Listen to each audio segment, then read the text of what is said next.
Dalam nama Bapa dan Putra dan Roh Kudus. Amin. Saudara-saudari umat yang terkasih, kembali lagi bersama saya Frater Benifasa yang akan menghantar kita pada permenungan edisi 30 November.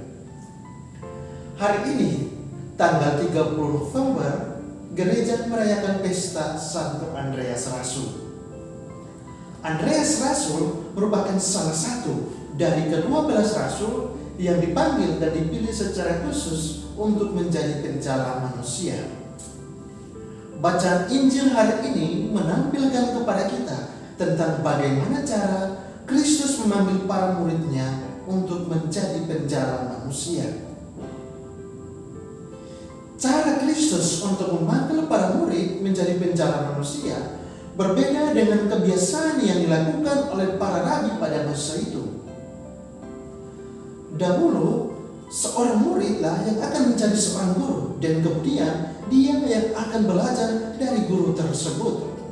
Akan tetapi, cara Kristus memanggil para murid menjadi penjala manusia berbeda dengan itu.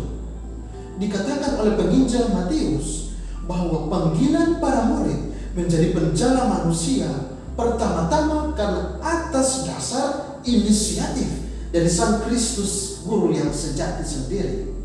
Andreas dan saudara-saudaranya menjadi penjala manusia bukan karena kehendak mereka sendiri, namun pertama-tama karena kehendak dari Kristus yang memanggil dan memilih mereka sendiri.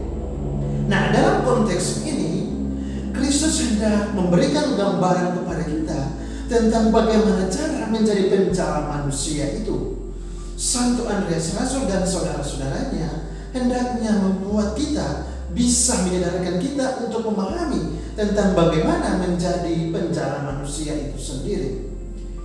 Dulunya Andreas Rasul dan saudaranya ini menjadi seorang nelayan yang bertugas untuk menangkap ikan di tepi danau Galilea. Nah, sekarang ini fokus mereka bukan lagi untuk menangkap ikan, karena sudah dijadikan penjala manusia oleh Kristus sendiri. Menjadi penjala manusia berarti mereka tidak lagi menangkap ikan, tapi sekarang harus menjala manusia. Menjala manusia berarti mereka yang membantu untuk mencari dan menemukan serta menghantarkan orang yang belum mengenal Kristus kepadanya. Nah, dalam konteks ini juga kita semua, Anda dan saya, dipanggil dan dipilih secara khusus juga untuk menjadi penjala manusia. Kita menjadi penjala manusia, ingat bahwa bukan karena atas inisiatif kita sendiri, tetapi pertama-tama penjala manusia itu terjadi karena kita sementara dibentuk oleh Kristus itu sendiri, sehingga kita sungguh-sungguh menjadi penjala manusia.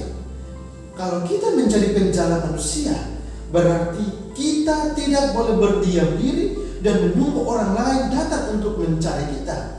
Namun kitalah yang harus aktif untuk keluar dari zona kenyamanan kita, keluar dari sikap rasa kenyamanan diri kita masing-masing untuk menemukan orang-orang yang berada di pinggir jalan, untuk mencari dan menemukan mereka yang belum mengenal Kristus, sehingga kita semua boleh mengalami sebuah kehidupan yang penuh dengan sukacita dan damai dalam Kristus itu sendiri.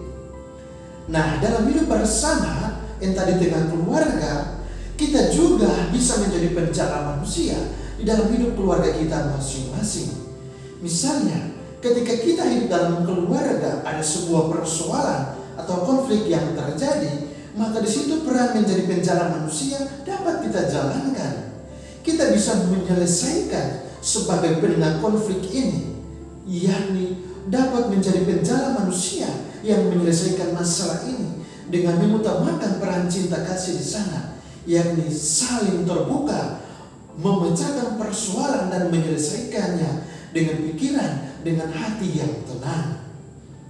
Tidak hanya sebatas itu juga, bahwa dalam hidup berkeluarga, ketika kita ada konflik atau ada perasaan marah dengan saudara kita atau bahkan dengan orang tua kita, maka pertama-tama yang harus kita lakukan yakni sadar akan siapa diri kita. Kita harus sadar dan sungguh-sungguh mengakui akan keterbatasan, akan kehampaan dan kesalahan yang kita lakukan, sehingga sungguh-sungguh dapat mewujudkan apa yang kita punya, apa yang telah Kristus inginkan bagi kita, yakni menjadi penjala manusia. Oleh karena itu, bacaan Injil hari ini hendak mengingatkan kepada kita semua, marilah persiapkanlah diri kita, siapkanlah tubuh kita ini supaya dijadikan sebagai penjala manusia. Kristuslah yang menggunakan tubuh kita untuk menjadi penjala manusia, yang mau untuk membantunya mencari dan menemukan setiap orang untuk datang kepada Kristus itu sendiri. Karena itu, marilah gunakanlah diri kita masing-masing. Carilah setiap orang yang belum menemukan Kristus, sehingga kita semua dihantar kepada Kristus itu dan boleh merasakan bagaimana hidup dalam damai, sukacita, dan hidup yang penuh dengan kedamaian. Rahmat Allah menolong kita semua. Amin. Dalam nama Bapa dan Putra dan Roh Kudus. Amin.